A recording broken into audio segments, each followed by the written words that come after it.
राजनीति और मीडिया दोनों भारतीय जनतंत्र का एक हिस्सा है। मीडिया को तो चौथा स्तंभ बोलते हैं जनतंत्र का, और राजनीति एक ऐसा माध्यम है जिसके जरिए आप एक जनतांत्रिक प्रक्रिया में शामिल होकर लोगों की सेवा करते हैं, लोगों तक पहुंचते हैं। मीडिया का भी एक उद्देश्य यही है कि लोगों तक पहुंचा जाए, लोगों को सही जानकारी दी जाए। राजनीति का उद्देश्य ये होना चाहिए कि लोगों का भला किया जाए, लोगों के अच्छे काम किए जाएं। राजनीति के जरिए आप कहीं ना कहीं जो जो हमारी जनतांत्रिक व्यवस्था है, उस व्यवस्था में आप शामिल होकर के देश के प्रशासन में, लोगों के कामकाज में, लोगों के कल्याण में अपनी भूमिका निभाते हैं। मीडिया के माध्यम से बिल्कुल उसी तरह का काम है, लेकिन मीडिया के पास वो पावर नहीं है, सरकारी पावर नहीं है। राजनीति के जरिए एक सरकारी पावर मिलता है। निहित देश सेवा कम स्वार्थ होती जा रही है, इसके बारे में आप क्या कहें? निश्चित तौर पर राजनीति का स्तर तो गिरा है। राजनीति का उद्देश्य ये है समाज की सेवा की जाए, लोगों की सेवा की जाए, जनहित का काम किया जाए, जनता की सेवा की जाए। लेकिन दुर्भाग्यवश ऐसे बहुत सारे गलत लोग राजनीति में आ गए हैं जो राजनीति का उद्देश्य अपना हित समझते हैं, अपने स्वार्थ को साधना समझते हैं। उनकी वजह से राजनीति बदनाम हुई है। लेकिन बहुत थोड़े से लोग हैं, अंततः जो अच्छे लोग हैं राजनीति के जरिए जो अच्छा काम करना चाहते हैं, उनकी वजह से राजनीति के ऊपर जो कलंक लगा है वो कलंक मिटेगा और इसके जरिए लोगों का भला होगा, लोगों का कल्याण होगा। संजय जी, राजनीति में आप अपनी किस तरह की भूमिका मानते हैं? राजनीति में मैं अपनी भूमिका समझता हूं कि लोगों के बीच रह करके लोगों का काम किया जाए, लोगों की सेवा की जाए, क्योंकि समाज सेवा ही सबसे बड़ा उद्देश्य होता है। राजनीति एक माध्यम होता है। दुर्भाग्यवश लोग राजनीति को माध्यम के बजाय उद्देश्य समझ गए हैं। तो राजनीति के माध्यम से अपने समाज में, अपने वर्ग में, अपने लोगों के बीच, गरीब लोगों के बीच, जरूरतमंद लोगों के बीच रह करके उनका जितना काम किया जाए उतना ही आपका राजनीतिक जीवन सार्थक होता है। राजनीति में आने के बाद 5 वर्षों में आप अपने आप को कहाँ देखना चाहते हैं? राजनीति में शामिल हुए मुझे तो 5 वर्ष नहीं, बहुत सारे वर्ष हो गए, लगभग 2 दशक, लगभग 1 दशक से ज्यादा हो गया। और मैं महसूस करता हूं कि मैं लोगों का जो गुडविल है उसको अर्जित कर पाया हूं। और मेरा उद्देश्य भी यही है कि कोई व्यक्ति मुझे बुरा ना कहे, किसी व्यक्ति के जुबान पे मेरे लिए गलत चीज ना आए। लोगों जो भी मेरे दरवाजे पर आए, जो भी मेरे कार्यालय में आए, उसने जो भी अपेक्षा की है उसकी अपेक्षा पूरी करने की मैं पूरी तरह से कोशिश करूं। और मैं अपने आप को इस मामले में बहुत ही भाग्यशाली समझता हूं कि लोगों के बीच रह के, लोगों के दुख दर्द को समझ के उनको भरसक मैं मदद करने की कोशिश करता हूं। उसमें काफी हद तक मुझे सफलता भी मिलती है। संजय जी, शिवसेना छोड़ने की क्या वजह रही है? कोई खास वजह तो होगी? शिवसेना छोड़ने की बहुत सारी वजहें थी और इसको कई बार पिछले 3 वर्षों में कई बार मैंने बताया है कि मुख्य तौर पर शिवसेना एक सिमटती हुई पार्टी है। शिवसेना एक ऐसी पार्टी है जो लोगों के बीच नफरत का भाव पैदा करती है, जो भाई भाई को लड़ाती है, लोगों को जाति, धर्म और भाषा के नाम पे झगड़ा कराती है। और जिस दिन मुझे लग गया कि मैं शिवसेना को सुधार नहीं पाऊंगा और मैं शिवसेना के विचारों को बदल नहीं पाऊंगा, उस दिन मैंने एक निर्णय लिया कि ऐसी पार्टी में रहने से बेहतर है एक ऐसी पार्टी में जाया जाए जहां पे लोगों के बीच नफरत का भाव पैदा नहीं किया जाता, लोगों को आपस में लड़ाया नहीं जाता और जाति और धर्म और भाषा उसकी पहचान नहीं बल्कि भारतीयता उसकी पहचान होती है। और ऐसी पार्टी सिर्फ कांग्रेस पार्टी इस देश में, इसलिए मैंने कांग्रेस में आया और मैं आज कांग्रेस में आने के बाद बहुत सुखी और बहुत ही संतुष्ट तरीके से, मैं वैचारिक रूप से एक बहुत ही सहमत होकर के मैं काम कर रहा हूँ। क्या कांग्रेस में वैचारिक मतभेद नहीं है?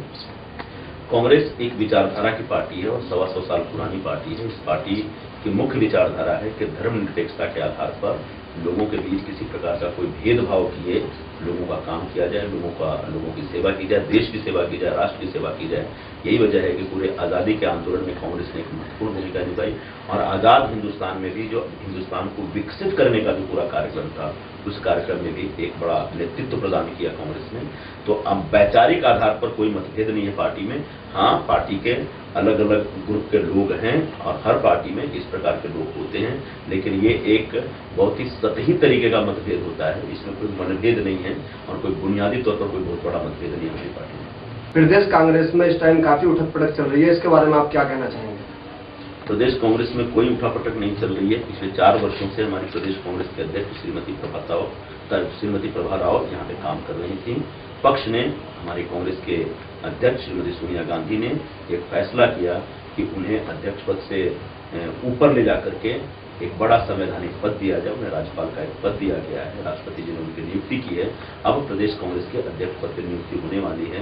जिस व्यक्ति की भी नियुक्ति होगी उसके साथ पूरे महाराष्ट्र प्रदेश कांग्रेस कमेटी के सभी कार्यकर्ता और नेतागण मिलकर काम करेंगे, क्योंकि 6 महीने के अंदर लोकसभा चुनाव है, उस पर विधानसभा चुनाव है। तो हम सबको मिलजुल करके इस पूरे महाराष्ट्र के हित में, कांग्रेस के हित में, महाराष्ट्र की जनता के हित में आगे जाके काम करना है।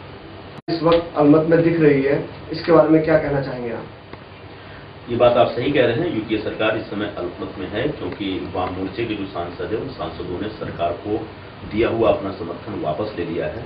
और सरकार को समर्थन वापस लेने के कारण भी पूरे देश को मालूम है। हम लोग एक इंडो यूएस न्यूक्लियर डील करने जा रहे हैं। उस डील के माध्यम से, उस समझौते के माध्यम से पूरे देश में एक न्यूक्लियर एनर्जी आएगा और बड़े पैमाने पर बिजली आएगी, जिसकी जरूरत है इस समय देश को। तो ऐसे में बहुत ज्यादा परेशान होने की जरूरत नहीं है। 22 तारीख को जो एक ट्रस्ट वोट होने वाला है, यानी जो कॉन्फिडेंस वोट का जो प्रस्ताव आने वाला है, उस प्रस्ताव के बाद हमारी सरकार जीतेगी, बहुमत से जीतेगी। उसके बाद पुनः सरकार काम करेगी। सर, अभी जैसे कि उत्तर भारतीयों के बीच कुछ चल रहा था, राज ठाकरे को लेकर के काफी फाइट चली है। उस बीच में उत्तर भारतीयों को महाराष्ट्र से निकालने की बात हुई थी और अभी भी काफी चल रहा है उसके बीच में, और आपने काफी फाइट की थी। और उत्तर भारतीयों को लेकर के अभी भी राज ठाकरे कुछ ना कुछ करते रहते हैं और उनको निकालने का आज भी ये जारी है। तो इसके बारे में क्या कहेंगे? ऐसे उत्तर भारतीयों को महाराष्ट्र में रहने दिया जाएगा कि नहीं? बिल्कुल, उत्तर भारतीयों को महाराष्ट्र में रहने दिया जाएगा। कोई महाराष्ट्र में आने वाले या पूरे हिंदुस्तान में रहने वाले उत्तर भारतीय किसी भी वर्ग के लोग हों, उनके जो एक संवैधानिक अधिकार है उसको नहीं छीन सकता है। ये जो राज ठाकरे या इस तरह के जो लोग हैं जो मराठीवाद की पॉलिटिक्स करते हैं, ये सिर्फ पॉलिटिक्स कर रहे हैं। इसके पीछे जो उनकी सोच है वो वोटों की पॉलिटिक्स है। वोट, मराठी लोगों का वोट अपनी तरफ खींचने के लिए जो उत्तर भारतीय समाज के खिलाफ ये अपमानजनक बातें कर रहे हैं, उनके खिलाफ एक अन्यायपूर्वक कार्रवाई कर रहे हैं, गरीब लोगों के ऊपर हमले कर रहे हैं, टैक्सी वाले, फेरी वाले, ऑटो वालों के ऊपर हमला कर रहे हैं। तो ऐसे उत्तर भारतीय लोगों को मैं इतना ही कहना चाहूंगा कि कांग्रेस की सरकार है, राष्ट्रवादी कांग्रेस उनके साथ है, पुलिस हमारी है, सरकार हमारी है। इससे बहुत ज्यादा भयभीत होने की जरूरत नहीं है। तब पुलिस के ऊपर भरोसा करिए, सरकार पे भरोसा करिए, हमारे जैसे लोगों पे भरोसा करिए। लड़ करके, फाइट करके हम अपना जो हमारा जो संवैधानिक अधिकार है उस अधिकार के हिसाब से यहाँ पे रहेंगे और किसी की ताकत नहीं है जो यहाँ से उत्तर भारतीय लोगों को भगा दे। आज के टाइम में, इलेक्शन के टाइम पे हमारे नगर सेवक हो, एमएलए हो, वो टाइम पे हमारे कार्यकर्ताओं को याद करते हैं और उनको इलेक्शन के टाइम पे कैंपिंग करने के लिए गली गली घूमते हैं वो लोग। लेकिन इलेक्शन जीतने के बाद उनके साथ में अन्याय क्यों होता है? उनको किसी तरह से पूछा नहीं जाता, उनको बुलाया नहीं जाता, किसी मीटिंग के लिए कुछ बताया नहीं जाता उनके लिए, और कोई भी काम के लिए बाद में दूसरे लोग खड़े हो जाते हैं। ऐसा क्यों? मुझे नहीं मालूम आप किस एमएलए या किस नगर सेवक के बारे में इस प्रकार की बात कर रहे हैं। अगर कोई एमएलए या नगर सेवक किसी कार्यकर्ता की उपेक्षा करते हैं तो निश्चित तौर पर उनसे पूछा जा सकता है, उनको समझाया जा सकता है। तमाम कार्यकर्ताओं को मैं यही कहूंगा कि आप किसी एमएलए या नगर सेवक के लिए काम नहीं करते, आप अपनी पार्टी के लिए काम करते हैं, आप सोनिया जी के लिए काम करते हैं, राहुल जी के लिए काम करते हैं। तो कांग्रेस के प्रति निष्ठा रखिए। बाकी जो लोग हैं वो आते जाते रहते हैं, तो कांग्रेस के प्रति अगर निष्ठा है तो जो भी व्यक्ति अगर आपको उपेक्षा करता है उस उपेक्षा को दूर किया जा सकता है। बाकी बहुत ही अगर प्रिसाइज हुआ जाए तो मैं यहाँ पे हूँ। अगर हमारी पार्टी के किसी भी कार्यकर्ता को किसी चीज की जरूरत पड़ती है, अगर उसकी उपेक्षा हो रही है, उसको किसी चीज की कोई तकलीफ है, तो मैं अपने कार्यकर्ताओं का पूरा ख्याल रखता हूँ। कांग्रेस पार्टी के एक एक कार्यकर्ता की केयर लेने के लिए मैं यहाँ पर बैठा हूँ।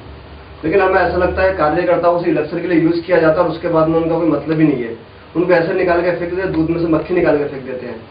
कोई भी उनका काम लेकर जाए तो उसके लिए भी ऑलरेडी दलाल खड़े हुए होते हैं हमारे ऑफिसों में, आजकल एमएलए हो या नगर सेवक हो, और उनके थ्रू सब काम होते हैं। कार्यकर्ता की कोई इमेज, कोई अहमियत है ही नहीं।